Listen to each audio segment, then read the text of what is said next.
But of course, there is another option to take on b6 here, a b6, and then playing knight b3. But in this case, maybe rook from a4 will defend the pawn. Yeah. So maybe that's the point behind black's queen b6. So white just have to play rook c1 here, I expect. Then, well, taking on b3 then doesn't seem to be good idea. Well, okay, it's still possible though. Take knight c6.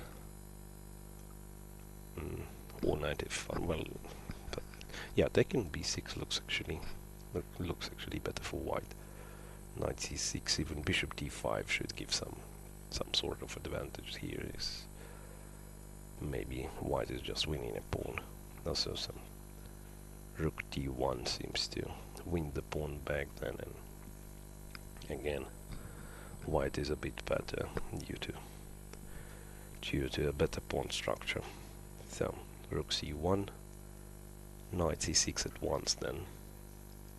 So a bit trickier one, but still white can take the ambitious at least. So castle then to make the king safe, and then try to succeed with a direct attack, because king d2 actually leaves white king a bit exposed. Queen a3, rook, queen a3 was played by Alexandra Kostyniuk, rook hb1, knight f6, but it has to be said that, okay, knight is heading to e4 here, and it has to be said it's not that easy for white to progress further. Oh well, perhaps there is... I'm not sure if rook b7 is not an option, by the way. Just capturing the pawn. Well, it's going to be pretty complicated, so rook b7, let's say knight e4, white has to take d4, then, well, it's still not clear. Knight e5 allows rook b8, and yeah, I'm still not sure what's going on, because now it's clear white's king is well, it's hard to say which king is safer there, black or white's one. The rook b7, but apart from rook b7 there might be some moves. Well, rook b3 is a possibility, then bishop e5 might be a nice idea. Place the bishop to e5. Then at least knight e4 wouldn't be possible any further. hb1, knight f6 was played, of course. Oops, sorry. Queen a5. Oh no, queen a5, king d2, queen a3, rook b1, and knight f6. And then it's Stefanova to make a move. And as we approaching a time trouble stage, well, I believe it will be a lot of, once again, a lot of turnovers and a lot of changes in this evaluation. Well, so coming back to probably the quietest of today's positions, Kulishanna Kpaeva with Olga Giria. The f5 we just saw, and white just responded quietly with rook c2. So that means white decided g5 wouldn't be really dangerous for her. Nafisa Muminova with Humpy Canero, and I believe that's the game everybody's looking at. F g6, rook e3 was a move of Nafisa Muminova. I guess we saw this one. Rook e3. Well, an obvious rook lift in order to arrive to h3 or g3. Bishop d5 and knight d2. So that's defines a class of a player to be able to bring all the pieces into attack. So knight d2. And well, b6 b5 was played by Humpy. And well, I have to say, it looks like she's a little bit too careless about her king, because at the moment it seems really dangerous. Well, even the simplest one, I'd say knight e4, and I'm not sure if black has any options but to take on e4, so bishop takes, d5, bishop d3, and then, well, huge attack is coming, rook h3, g4, f5. So even this one is quite dangerous for black, and of course, apart from that, white's supposed to have a lot of other options. Perhaps g4 at once also has to be considered, g4 followed by f5. Well, Nafisa decided to play it another way, bishop e4. So then in case of bishop takes, knight takes, knight might just prove be more dangerous than the bishop. Although I'm not quite sure, to be honest. Well, well, d5 is probably answered with knight d6. Oh yeah, then it's just fine. Bishop e4. Thought it was a choice of Muminova. Still, well, even she has a slightly better time management in this game, so she has some five more minutes compared to Pikoner's time, but still no trouble. Well, meanwhile Harika managed to not to give a c-file, so Harika Dronovali with Katerina Lagno, rook dc8, rook dd1, that one we mentioned, king e7. I'm not sure about king e7, if that was really needed, because now white is in time to at least to keep the c-file, rook c6, king e1, rook c8, and king d2.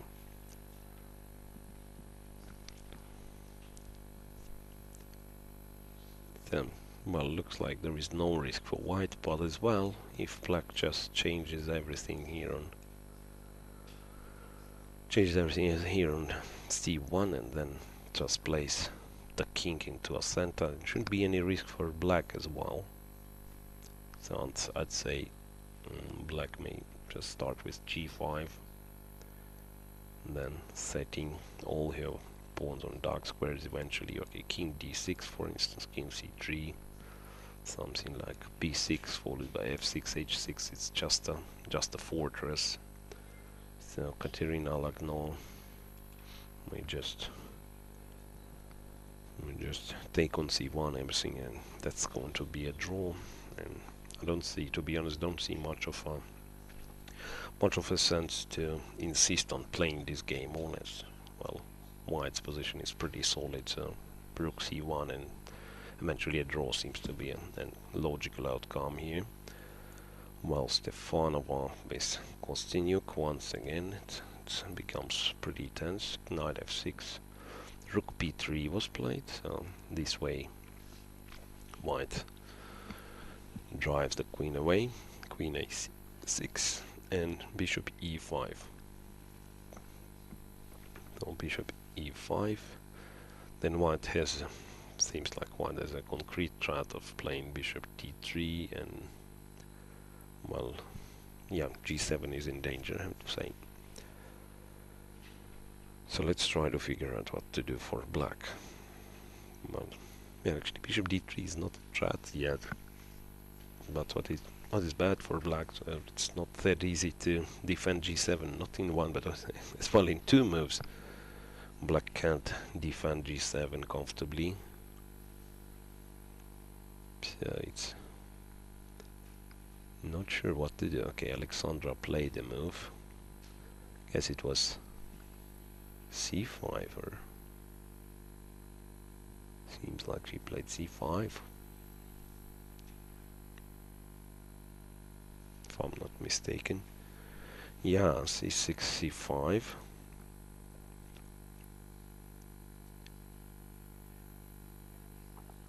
So she's trying to convince us she's not worried about white's kingside intentions. Yeah, c5 to meet bishop d3 with c4. But actually white can play dc5, getting a nice square on d4 for her knight. Yeah, that's an option, surely. dc5, and as well the bishop can be placed to d4. Yeah, dc5 is probably just a way to play. So this rook on b3 somewhat is not taking part. Yeah, well, perhaps d4 is what black is actually planning here to grab this rook.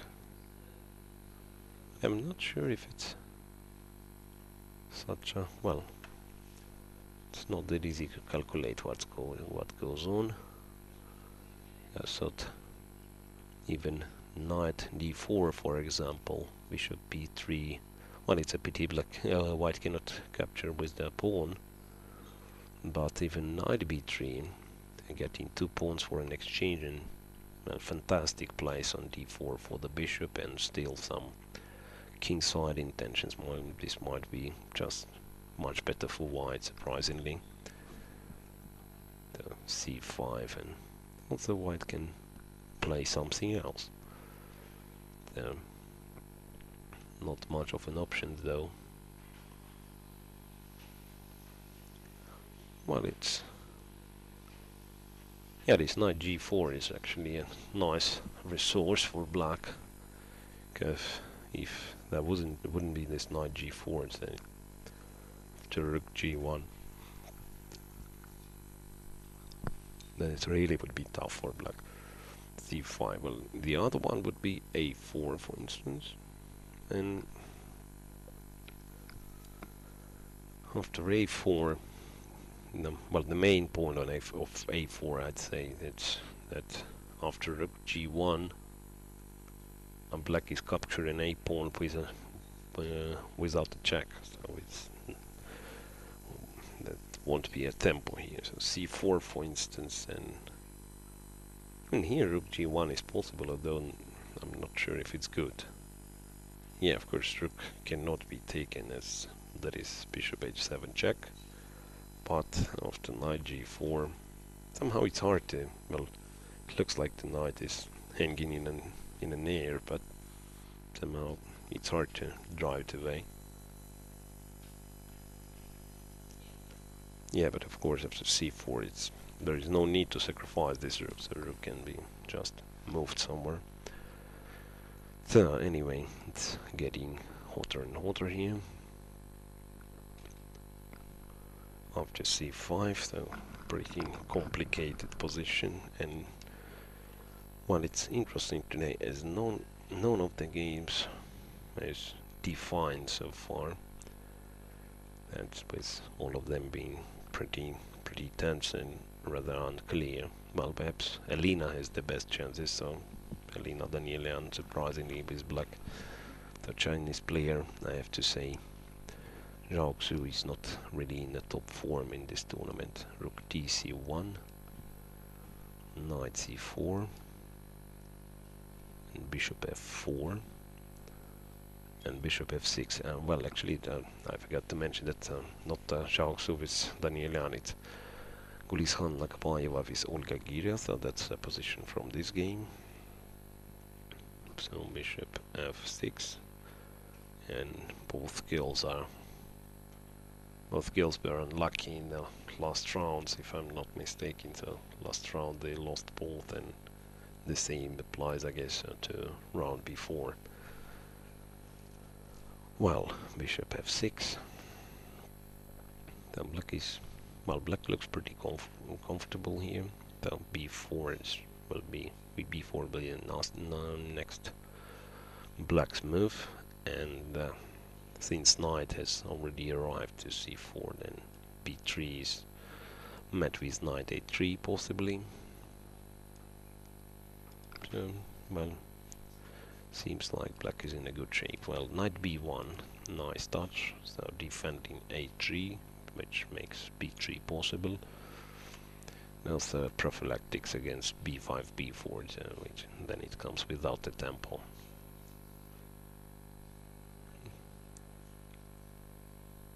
Well, so b3 still, knight won't be hanging, but maybe b3 and then retreating the queen. That's the big plan for white.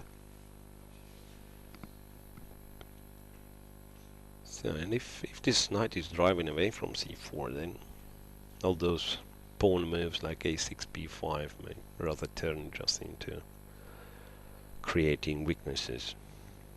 Yeah, let's imagine. I don't know how to continue for black, to be honest. Okay, let's imagine black is trying to launch some sort of an attack. g5 and even well, f4. I'm not sure if it works. Perhaps some queen g7 has to be played, and b3. Then with queen e1 being an idea, preparing a retreat for the bishop, and then queen from e1 is going to jump to a5. Yeah, nice little move, knight b1, and then, well, once again, I'm not sure how to properly evaluate this one, and have to say it's already less than 20 minutes left for Olga Gira, so might be as well a time trouble in this game. Meanwhile, if we step back to Stefanova with Kostyuk, pardon, Stefanova with Kostyuk, I just have to mention that a2, f4, a4, the move I've been recommending, but just mate, so a4 is played here. That is what Stefanova is good at, keeping the tension and even rising it. I'm not quite sure if that was a proper opening choice from Alexandra. Well, moving further then, Bella Hotenashvili with June, rook h7, rook f1, rook e7 played, June, queen f2, and bishop h6. Well, it's already some pressure here on those e3, f4 pawns. Well, it's not that easy for Bella.